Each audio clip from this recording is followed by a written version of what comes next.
प्यारे साथियों, आप सभी का स्वागत करता हूं एमआरएस स्टडी परिवार में। तो जैसा कि आपको पता है कि बीटेक का 7 सेमेस्टर में professional practice law and ethics ये जो सब्जेक्ट था, ये हम लोग जो है चर्चा कर रहे थे। इसमें मॉड्यूल 1 का पार्ट ए जो है कंप्लीट हो चुका था।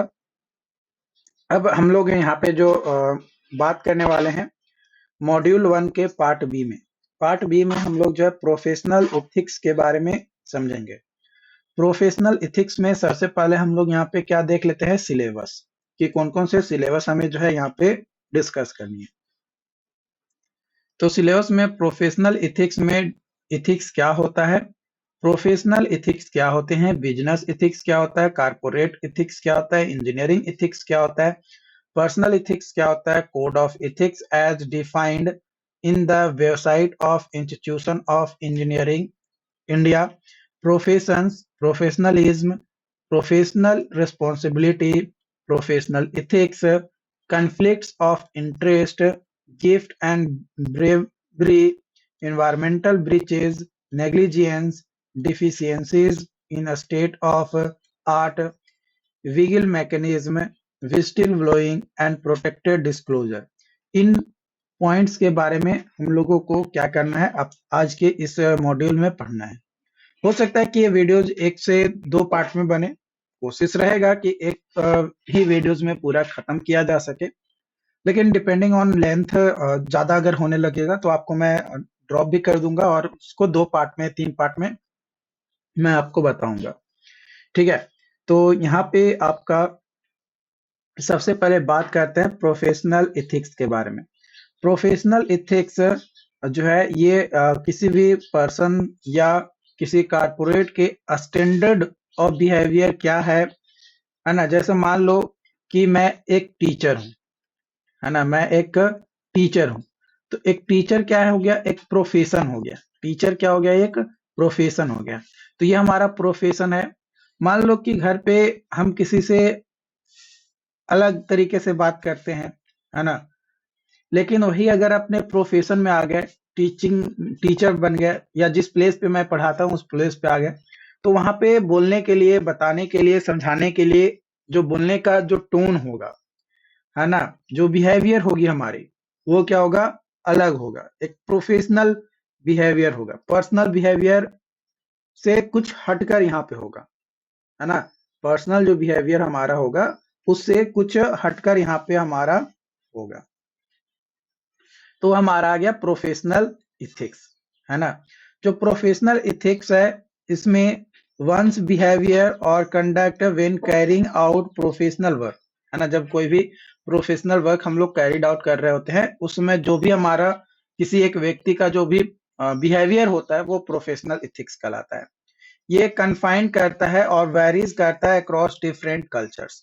अलग अलग कल्चर्स में अलग अलग ये हो सकता है। जो प्रोफेशनल इथिक्स होता है वो इथिकल नॉर्म्स होते हैं, वैल्यूज होते हैं और प्रिंसिपल्स होते हैं जो कि गाइड करता है एक प्रोफेशन को, और ethics of decisions made with in the profession, उस प्रोफेशन के अंतर्गत। मान लो कि एज ए टीचर्स मैं प्रोफेशन में हूं और एक स्टूडेंट ए है और एक स्टूडेंट बी है ना। तो जो स्टूडेंट ये है ये हमारा बहुत ज्यादा क्लोज है ना, लेकिन ये स्टूडेंट बी जो है ये हमारा क्लोज नहीं है, बस हमारा नॉर्मल स्टूडेंट है। अब ये दोनों किसी चीज को लेकर लड़ाई कर लेता है और उसे समझाने, इन दोनों को समझाने के लिए या ये दोनों सजेशंस लेने के लिए कि तीसरा मान लो कि कोई प्रोडक्ट है या कोई मैटर है जिसको लेकर ये लड़ाई झगड़ा किया है और उसको दोनों में से किसी एक को चाहिए। अब वो हमारे पास आया, बोलेगा कि सर देखिए हम लोग को दोनों के बीच में लड़ाई हो रहा है, अब आप ही बताओ कि ये जो तीसरा जो प्रोडक्ट है या कोई गुड्स है ये किसको लेना चाहिए, किसके लिए ये ज्यादा यूजफुल होगा, है ना। अब ये दोनों के बीच में लड़ाई चल रहा है, अब वो हमारे पास आया। तो जिस तरीके से हम पर्सनल बिहेवियर करते हैं, हमारा जो पर्सनल बिहेवियर होता है कि नहीं जो हमारे क्लोज है हम उसको प्रोवाइड कर देंगे, लेकिन एज ए टीचर एक प्रोफेशन है और इस प्रोफेशन में मैं किसी एक के हित में काम नहीं कर सकता। दोनों का जो बात होगा, दोनों की बात को मैं समझूंगा और सोचूंगा कि किसको ज्यादा देना चाहिए या किसके लिए ज्यादा इफेक्टिव होगा, है ना, कौन उसका यूज अच्छे से कर सकता है। ये सारी चीजें यहाँ पे मैं क्या कर पाऊंगा, समझूंगा, और उसके बाद उसका एक डिसीजन लूंगा। और डिसीजन लेने के बाद मैं एक फैसला सुनाऊंगा कि हाँ, ये प्रोडक्ट ए को चाहिए या बी को चाहिए। लेकिन ऐसे ही पर्सनली किसी को जान रहा हूँ और उसके बेसिस पे मैं बोल दिया कि नहीं, ए को चाहिए, बी तुमको कोई जरूरत है नहीं, जबकि बी को सबसे ज्यादा जरूरत था, लेकिन हम पर्सनल बिहेवियर देखते हुए, है ना, वो हमारा ज्यादा क्लोज था इसलिए कर ली। तो वो भाई इथिक्स नहीं होता है। इथिक्स का मतलब ही होता है कि आप जो भी आपका बिहेवियर है, जो भी आपका प्रोफेशन है, उस प्रोफेशन में जो जो भी प्रिंसिपल है, सिद्धांत हैं, उन सभी को पालन करते हुए आपको जो है डिसीजन सुनाना है। ठीक है, तो वो चीज हमारा यहाँ पे पालन किया जाता है। कंपोनेंट अगर बात किया जाए प्रोफेशनल इथिक्स में, तो कई सारे कंपोनेंट्स होते हैं, जिसमें 6 कंपोनेंट्स जो है मेजर इंपॉर्टेंट रोल निभाता है, जो कि आपका होता है honesty, transparency, accountability, confidentiality, respectfulness and obedience to the law. Honesty मतलब ईमानदार होना चाहिए, है ना। मतलब अगर आप यहाँ पे जो मैंने बताया कि ए स्टूडेंट और बी स्टूडेंट किसी तीसरे प्रोडक्ट के लिए लड़ाई कर रहा था, तो उसका जो डिसीजन है वो ईमानदारी पूर्वक हमें लेना है। और जो भी डिसीजन लेंगे उसमें ट्रांसपेरेंसी, मतलब ए को भी स्पष्ट पता चलना चाहिए और बी को भी स्पष्ट पता चलना चाहिए कि हम जो डिसीजन लिए हैं कि भाई बी को ये प्रोडक्ट मिलना चाहिए, वो क्यों लिए हैं, उसमें क्या ट्रांसपेरेंसी होनी चाहिए, वो वहां पे नजर आना चाहिए। इसके अलावा उसको अकाउंट करना कि किसके लिए ज्यादा हेल्पफुल होगा। कुछ चीजें होती हैं जो कॉन्फिडेंशियल, जो कि हर किसी को बताना जरूरी नहीं होता है, तो कुछ चीजें सिक्योर करके कुछ गुप्त रखा जाता है, तो गुप्त भी रखना जरूरी है ना। हर चीजें आपको खुलकर बताने की चीजें नहीं होती है। जैसे यहाँ पे मान लो कि मैं आपको क्लासेस ले रहा हूँ, तो आपको हमारे बारे में क्या क्या जानकारी चाहिए, है ना। मैं एक टीचर हूँ यहाँ पे एज ए, तो एक टीचर के तौर पे आपको, एक स्टूडेंट हो, तो स्टूडेंट को हमारे बारे में यानी टीचर्स के बारे में कौन कौन सी जानकारी पता होनी चाहिए, कौन कौन सी इंफॉर्मेशंस उसके पास होनी चाहिए, ताकि वो प्रॉपर तरीके से अपना पढ़ाई कर सके। तो वो इंफॉर्मेशन होना चाहिए। ऐसा नहीं है कि सारे इंफॉर्मेशन इसे जो है पता हो, है ना, तो वो भी सही नहीं है। इसके अलावा रिस्पेक्टफुलनेस, कोई भी डिसीजन अगर आप सुना रहे हैं, है ना, या कोई भी डिसीजन ले रहे हैं या किसी को सजेशंस दे रहे हैं, तो आपके अंदर रिस्पेक्ट होना चाहिए, है ना। क्योंकि भाई जो दो व्यक्ति है जो लड़ाई कर रहा था या किसी को कुछ गाइडेंस की जरूरत है, तो उसका भी रिस्पेक्ट होना चाहिए कि उसे क्या जरूरत है, क्यों उसको चाहिए, किस लिए चाहिए, क्या करेगा आगे चलकर उसके साथ, वो चीजें। इसके अलावा जो रूल्स बनाई गई हैं, जो लॉ बनाई गई है, नियम बनाया गया है, उसे भी आपको पालन करना होगा। यह ना कि पर्सनली किसी को जान रहे हैं, उसके हित में आप जो है फैसला सुना दिए, तो ये नहीं होगा, है ना।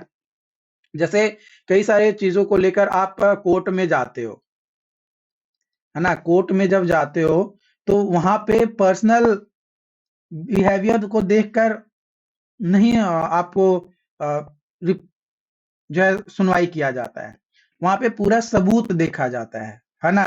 यानी क्या एविडेंस है ना, एविडेंस क्या है, उसके बेसिस पे फैसला सुनाया जाता है ना। ना कि भाई ये व्यक्ति बहुत ज्यादा अमीर है, इसके पास बहुत ज्यादा पैसा है, तो इसको जो है फैसला सुना दो, इसको जो है बरी कर दो, और जो निर्दोष है, जिस जो कि गरीब था, उसको जो है फांसी पर चढ़ा दो। तो ऐसा पॉसिबल नहीं है। ओके, तो ये 6 कंपोनेंट आपको ध्यान रखने हैं। इथिक्स, इथिक्स एक वैसा वर्ड है जो कि ग्रीक वर्ड से बना है, जो कि इथिक्स होता है ना। और इसका मीनिंग होता है इथिक्स का कि कोई भी कैरेक्टर या कोई भी कंडक्ट। इथिक्स जो है ये रिलेटेड होता है कस्टम्स और हैबिट से, जो कि रेफर करता है प्रिंसिपल गवर्निंग ह्यूमन एक्शंस, है ना। किसी भी ह्यूमन का एक्शंस से रिलेटेड उसका क्या हैबिट है या क्या कस्टम्स है, उसके प्रिंसिपल्स को गवर्न करने, सिद्धांतों को गवर्न करने के लिए हमारा इथिक्स से रिलेटेड होता है। जो इथिक्स होता है ये एग्जामिन करता है rational justification of for all moral judgement, और ये बताता है कि भाई क्या सही है और क्या गलत है। मान लो कि आप यहाँ से डिग्री आपने हासिल कर लिया है ना। डिग्री हासिल करने के बाद आपको किसी कंपनी में जेई पोस्ट प्रोवाइड कर दिया गया। अब जेई पोस्ट पे आपको प्रोवाइड कर दिया गया, तो मान लो कि आपको एक बिल्डिंग बनाना है ना। आपको क्या बनाना है, बिल्डिंग जो है आपको बनाने के लिए बोल दिया गया, और आप उसका इन्वेस्टिगेशन कर रहे हो या निरीक्षण कर रहे हो कि हाँ बिल्डिंग सही से बन रहा है या फिर नहीं बन रहा है ना। तो वहां पे अब कोई कॉन्ट्रैक्टर था या जो ठेकेदार है वो बोला कि सर आप काहे के लिए रोज बार बार परेशान होते हैं, चलिए ना आपको मैं 1 लाख रुपया जो है आपको मैं दे देता हूँ, है ना। और आप हमें क्लीन चिट दे दीजिए कि हम जो भी प्रोडक्ट यहाँ पे यूज कर रहे हैं, जो भी कंपोनेंट हम लगाने वाले हैं बिल्डिंग में, वो सारा एक ग्रेड का है ना। और आप अब यही है, आपके पास तो 1 लाख रुपया आ गया, चलो देखा कि यार जो कंपनी है वो तो सैलरी हमको 20,000 ही दे रहा है ना, लेकिन पैसा हमको मिल रहा है 1 लाख, यानी लगभग 5 महीने का सैलरी तो भाई हमको यूं ही मिल गया, तो चलो इसको ले ही लेते हैं और इसको एक क्लीन चिट दे देते हैं। लेकिन जब बिल्डिंग बना और पता चला कि भाई आप भ्रष्टाचार किए, आप जेल में चले गए। जो आप 5 महीना का एक्स्ट्रा पेमेंट सोचकर आपके पैकेट में जेब गर्म हो गया था, वो आपका क्या हो गया, ठंडा हो जाएगा, क्योंकि आपके पास आपके ऊपर केस हो गया, तो क्योंकि वो पैसा पूरा का पूरा चला जाएगा। तो ये आपके लिए गलत था, लेकिन इस गलत रास्ते को आपने अपनाया, है ना। तो वही यहाँ पे बोला जा रहा है कि एक इथिक्स, यहाँ पे आपका कौन सा इथिक्स आ गया, इंजीनियरिंग इथिक्स। यहाँ पे कौन सा आ गया, इंजीनियरिंग इथिक्स। इसके बारे में भी आगे हम लोग डिस्कस करेंगे। ओके, तो यही राइट और रॉन्ग चीजों को आपको एग्जामिन करने में, यानी जस्टिफिकेशंस के लिए, मोरल जजमेंट के लिए आपका इथिक्स क्या करता है, इंपॉर्टेंट रोल निभाता है। इथिक्स जो वर्ड है, in general following universal established standards of ethics, कई सारे स्टैंडर्ड ऑफ इथिक्स हैं, जिसमें पहला है human dignity and respect fraternity. मतलब आपको अपनी डिग्निटी, यानी आपका जो पोस्ट है उसका प्रॉपर यूज करना चाहिए, कि भाई उस पोस्ट का जो यूज है, जो सही तरीके से यूज होना चाहिए, वो यूज आपको करना है। कॉम्पैक्शंस, तीसरा फ्रीडम एंड सेल्फलेसनेस, चौथा justice, honesty and integrity. Integrity का मतलब होता है कि ईमानदार, मतलब एक तरीके से राइट थिंग्स को आप हमेशा उजागर कर रहे हैं, जो सही चीजें हैं वो आप कर रहे हैं, जो गलत है उसको आप विरोध कर रहे हैं, है ना। मतलब सत्य निष्ठा के साथ ईमानदारी पूर्वक आप काम कर रहे हैं। उसके बाद है इक्वलिटी, मतलब एक इक्वल प्रोपोर्शन में सारे काम कर रहे हैं। ड्यूटी और विजडम, मतलब एक अपना दिमाग लगाकर किसी काम को कर रहे हैं, ऐसा नहीं कि कोई दिमाग दिया उसके बेसिस पे आप काम कर रहे हैं। Okay, ethics are better defined set of ideas, moral और general sense of right and wrong के बारे में बताता है। इंजीनियर्स नीड इथिक्स, इंजीनियर्स को भी इथिक्स की जरूरत पड़ती है। Engineers job to build things better and to come up with new solutions to complicated problem. जो भी कॉम्प्लिकेटेड प्रॉब्लम है उसको न्यू सॉल्यूशंस के साथ आता है, और नई चीजों को क्या करता है, बनाने का काम किसका होता है, इंजीनियर्स का होता है ना। तो इसलिए इसको इथिक्स की जानकारी होना चाहिए कि क्या भाई सही है और क्या गलत हो रहा है या क्या गलत होने वाला है। But they should also be held a high ethical standards to ensure all their work isn't harming people or eroding public trust in our institution। आप जिस भी इंस्टीट्यूशंस के लिए काम कर रहे हैं उस पे पब्लिक का ट्रस्ट खत्म ना हो और लोगों को किसी तरीके का हानिकारक हानि ना पहुंचे, इसलिए आपको एक हाई एथिकल स्टैंडर्ड्स होने चाहिए। A study of ethics revolves around morality, जो कि कॉन्सेप्ट ऑफ इविल मतलब क्या सही है और क्या गलत है। The study of ethics has mostly been concerned with how to live a good life. जो स्टडी होता है एथिक्स का वो हमें ये भी बताता है कि आप अपने जीवन काल में मतलब अगर आपका 60 साल अगर आपको जीना है तो ये 60 साल में आप कौन-कौन से अच्छे काम करके जिंदा रह सकते हैं उसके बारे में भी हमें जो है स्टडी ऑफ एथिक्स बताता है। Ethics can be applied to engineering in two broad way. दो तरीके से एथिक्स अप्लाई किया जाता है इंजीनियरिंग में। पहला सेफ्टी और दूसरा ऑनेस्टी। मान लो कि आप कोई बिल्डिंग बना रहे हो, है ना? अब आप बिल्डिंग बना रहे हो तो इस बिल्डिंग का सेफ्टी आपको ध्यान रखना है, क्योंकि अगर सेफ्टी नहीं रहेगा तो लोग यहाँ पे जाएंगे और घूमेंगे और पता चलेगा कि घूमते घूमते उसके उनके ऊपर पूरा बिल्डिंग ढह गया, है ना, गिर गया, तो उनके सारे लोगों का जान गया, यानी वो मर गए।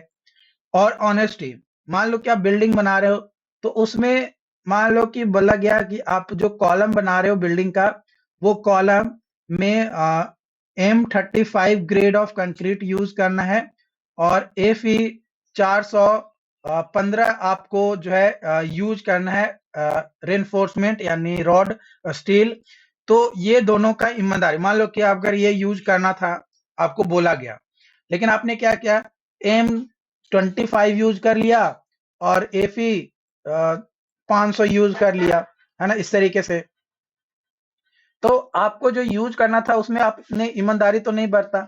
तो वही ऑनेस्टी आपको बताना है कि जो चीजें आपको बताया गया, जो आपको सजेस्ट किया गया उस चीज को आप यहाँ पे क्या कीजिए, फॉलो कीजिए, तभी जाकर आप अच्छा एक इंजीनियर बन सकते हैं और इंजीनियरिंग फील्ड्स में आपका एक और अच्छा नाम आ सकता है ना। मतलब अपने आप को बेहतर बनाना सीखना होगा।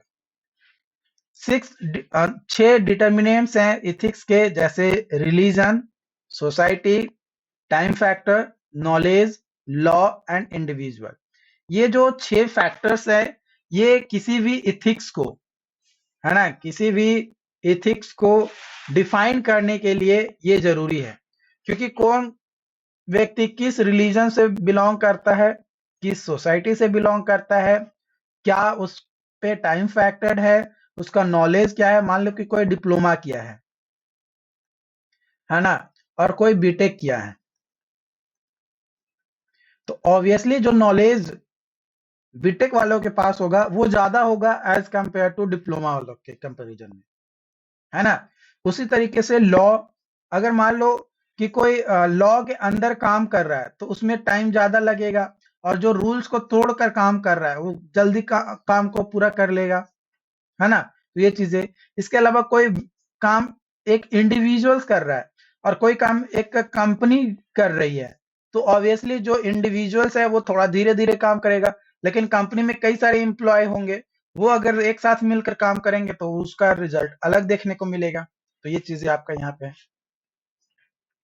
प्रोफेशनल, प्रोफेशनल्स ये एक एनी जॉब जो रिक्वायर करता है एडवांस स्किल्स को और नॉलेज को, सेल्फ रेगुलेशंस और कंबाइंड सर्विसेज को, ताकि पब्लिक के लिए वो प्रोवाइड किया जाए, तो वो प्रोफेशनल कहलाता है। प्रोफेशनल कई सारे हो सकते हैं, है ना। यहाँ पे एक टीचर्स, इसके अलावा डॉक्टर,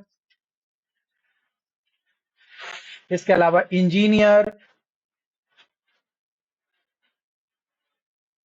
है ना, and so on.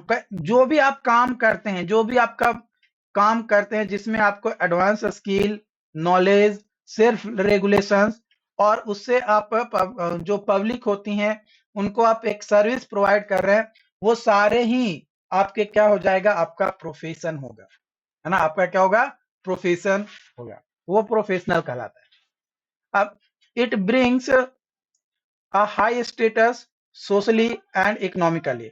High status होता है चाहे वो सोशली हो या इकोनॉमिकली हो। A profession is a vocation या job requiring advanced education and training. A profession is a job, जो प्रोफेशन होता है वो एक तरीके का काम होता है, जॉब होता है, that require a special training and regulatory certain standards. Professionalism, professionalism ये एक स्टेटस होता है प्रोफेशनल का, जो कि इम्प्लाई करता है एक सर्टेन एल्टीट्यूड्स, है ना, जो सर्टेन एटीट्यूड्स होते हैं वो, और typically qualities that one expected of professionals. जो प्रोफेशनलिज्म होता है ये डिफाइन करता है सर्विसेज जो कि रिलेटेड होता है to achieving public good in addition to the practices of knowledge of moral ideas, है ना। बिजनेसेस इथिक्स, जो बिजनेस इथिक्स होता है ये स्टडी होता है बिजनेस सिचुएशन और एक्टिविटीज को, कि किस तरीके से बिजनेस से रिलेटेड कोई सिचुएशंस आ रही है तो उसका डिसीजन लिया जाए, ताकि वो सही चीजों और गलत चीजों में हम लोग पता कर सके कि कौन सी चीजें हमारे लिए सही है और कौन सी चीजें हमारे लिए सही नहीं है, उस चीज को हम पता लगा सके। जो बिजनेस इथिक्स होता है इसी को हम लोग कारपोरेट इथिक्स भी कहते हैं। लेकिन जो बिजनेस इथिक्स होता है वो छोटे लेवल पे भी हो सकता है, बड़े लेवल पे भी हो सकता है। लेकिन जो कारपोरेट इथिक्स होगा वो एक कारपोरेट के अंदर जो भी इथिकल वैल्यूज होंगे उसको लिया जाएगा। तो जो बिजनेस इथिक्स है ये अप्लाई किया जाता है और फोकस किया जाता है ऑन थ्योरीज, प्रिंसिपल और वैल्यूज के ऊपर, जो भी बिजनेस प्रैक्टिसेस के लिए गवर्न किया जा रहा है उसके ऊपर।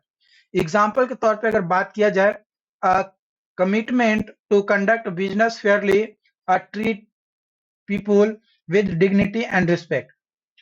कोई भी पीपुल को आप ट्रीट करेंगे कैसे, उसकी डिग्निटी और उसके रिस्पेक्ट के साथ, है ना। मान लो कि कोई सीईओ है किसी कंपनी का, है ना, और उसके साथ आप बिजनेस कर रहे हैं, तो ऑब्वियसली आपको रिस्पेक्ट भी देना पड़ेगा कि आइए सर, बैठिए सर, चाय पानी पीजिए सर, इस तरीके से। तो आपको रिस्पेक्ट भी देना है, प्लस आपको उसकी पोस्ट को भी जो है क्या करना है, ख्याल रखना है कि उसका पोस्ट क्या है। It include It also includes responsibility to act in a way that is socially responsible and that respect the right for all stakeholders, including employees, customers, shareholder, and community.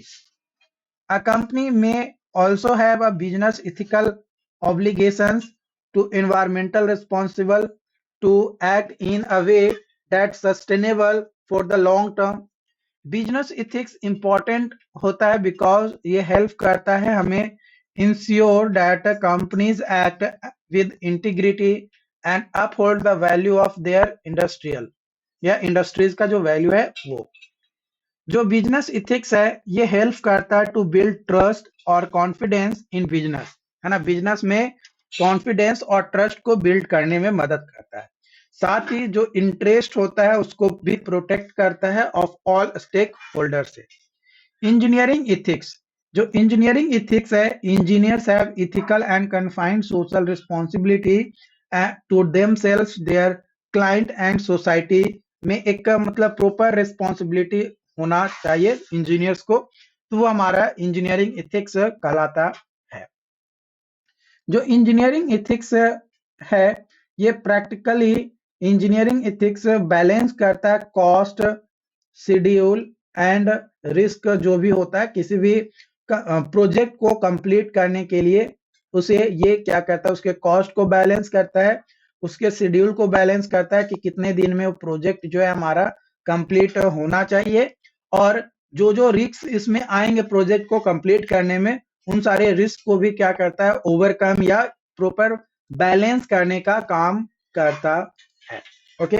Personal ethics, personal ethics identify करता है with respect to people और situations के basis पे कि जो वो deal कर रहा है एवरीडे लाइफ में उस चीजों को, कि उसके लिए उस पर्सन्स के लिए क्या सही है और उस पर्सन्स के लिए क्या गलत है, वो हमारा पर्सनल इथिक्स आता है ना, पर्सनल इथिक्स कहलाता है। Deficiencies in the state of art, deficiencies in the state of art, तो पहला डिफिशियंसी है lack of enforcement. In many professions ethical guidance और कोड ऑफ कंडक्ट एग्जिस्ट तो करता है, but there is often a lack of effective enforcement mechanism. लेकिन जो ethics होती हैं उसको इफेक्टिव तरीके से जो लागू करना चाहिए वो प्रॉपर तरीके से लागू नहीं किया जाता है। This can result in professionals not adhering ethical standards and facing few consequences for their actions, है ना कुछ उसमें कमियां आ जाती है, यानी प्रॉपर इन्फोर्समेंट प्रॉपर तरीके से लागू नहीं किया जाता है। कोड ऑफ इथिक्स और गाइडेंस तो दे दिया जाता है लेकिन उसका लागू नहीं किया जाता है। दूसरा है conflict of interest. Conflict of interest are compromise professional ethics. In some cases, professionals may prioritize their personal and financial interest over their ethical responsibility to client, patient और public, है ना। कई सारे वैसे प्रोफेशनल का केसेस आती है जिसमें जो प्रोफेशनल्स होते हैं वो क्या करते हैं कि पर्सनल और फाइनेंशियल इंटरेस्ट को ज्यादा तवज्जो देते हैं और वो इथिकल रिस्पॉन्सिबिलिटीज को भूल कर, है ना, तो वहां पे भी कॉम्प्रोमाइज आपका हो जाता है। तीसरा ethical relativism. There is often a lack of consensus on what constitutes ethical behavior in various professionals. Different culture, organisation और इंडिविजुअल्स वेरी करता है इथिकल स्टैंडर्ड्स को और making it challenging to establish universal code of ethics. और एक challenge बन जाता है, जो कोड ऑफ इथिक्स है उसको यूनिवर्सली एस्टैब्लिश नहीं कर पाते हैं। क्यों? क्योंकि वहां पे कई सारे कल्चर्स या कोई ऑर्गेनाइजेशंस या कोई इंडिविजुअल्स कहीं ना कहीं वहां पे हस्तक्षेप करता है, उसमें रुकावट पैदा करता है। ओके, दूसरा है उसके बाद अगला है चौथा नंबर, रैपिड टेक्नोलॉजी एडवांसमेंट। कई बार क्या होता है कि टेक्नोलॉजीज का एडवांसमेंट बहुत ज्यादा तेजी से होता है, जिसके कारण से जो कोड ऑफ इथिक्स होते हैं वो प्रॉपर तरीके से लागू नहीं किया जाता है। जैसे आर्टिफिशियल इंटेलिजेंस, है ना, बायोटेक्नोलॉजी, डाटा साइंस, इन सभी का यूज करने से के कारण से जो इथिकल डायलेमा होता है वो आपको फेस करना पड़ता है। इसके अलावा है इथिकल एजुकेशन गैप, है ना, क्योंकि कई सारे वैसे भी अभी भी ऑर्गेनाइजेशंस हैं या इंस्टीट्यूट्स हैं इंजीनियरिंग का जहां पे प्रोफेशनल इथिक्स के बारे में पढ़ाया नहीं जाता है। हाँ, आपके यूनिवर्सिटीज में पढ़ाया जा रहा है लेकिन वैसे बहुत सारे यूनिवर्सिटीज हैं जहां पे इससे रिलेटेड पढ़ाया नहीं जाता है। तो many professionals may not receive significant training and education in ethics during their formal educations. This may leave them ill equipped to make ethical decisions in corporate situations. Okay. Whistleblower protections. Whistleblower who report unethical behavior often face retaliations और inadequate legal protection, है ना। जो विस्टिल blower होते हैं, जो unethical चीज जो behaviour होती है उसका रिपोर्ट करता है, उसको किसी तरीके का लीगल प्रोटेक्शन प्रोवाइड नहीं किया जाता है। इसलिए जो विस्टिल ब्लोअर होते हैं वो भी प्रॉपर तरीके से कई बार काम नहीं करते हैं और वहां पे इथिकल वायलेंस देखने को मिलता है। इसके अलावा इनएडिक्वेट ट्रांसपेरेंसी, है ना, ट्रांसपेरेंसी की कमी होती है। इसके अलावा compromise ethics, pressure to compromise ethics, है ना, इथिक्स को कॉम्प्रोमाइज करने के लिए कई सारे प्रोफेशंस में एक्सटर्नल प्रेशर आता है, जैसे financial incentives, workplace cultures वगैरह। इसके अलावा आपका आता है इनएडिक्वेट इथिकल लीडरशिप। जो इथिकल लीडरशिप होता है एट ऑर्गेनाइजेशनल और इंस्टीट्यूशनल लेवल पे essential for promoting ethical behaviour among professionals. Some leaders may not be prioritize ethics, है ना, कुछ ऐसे भी लीडर्स होते हैं जो इथिक्स को प्रायोरिटाइज नहीं करते, मतलब उसको प्रॉपर तरीके से फैलाते नहीं है, जबकि उनको प्रमोट करना है इथिक्स को, लेकिन वो इथिकल बिहेवियर को प्रमोट नहीं करते। इसके अलावा आपका रैपिड ग्लोबलाइजेशन, ग्लोबलाइजेशन के कारण से जो प्रोफेशनल एथिक्स होती है उसका कॉम्प्लेक्सिटी इंक्रीज हो जाता है और प्रॉपर तरीके से वो लागू नहीं किया जाता है। तो ये कुछ पॉइंट्स थे जो कि आज के इस सेशंस में आपको समझ में आया हो, और अगर फिर भी कोई डाउट्स आता है तो आप हमें ज़रूर बताइएगा। बाकी इससे रिलेटेड जो भी और अपडेट्स होंगे आप लोगों के साथ और भी शेयर किया जाएगा। आज के लिए इतना ही। Thank you.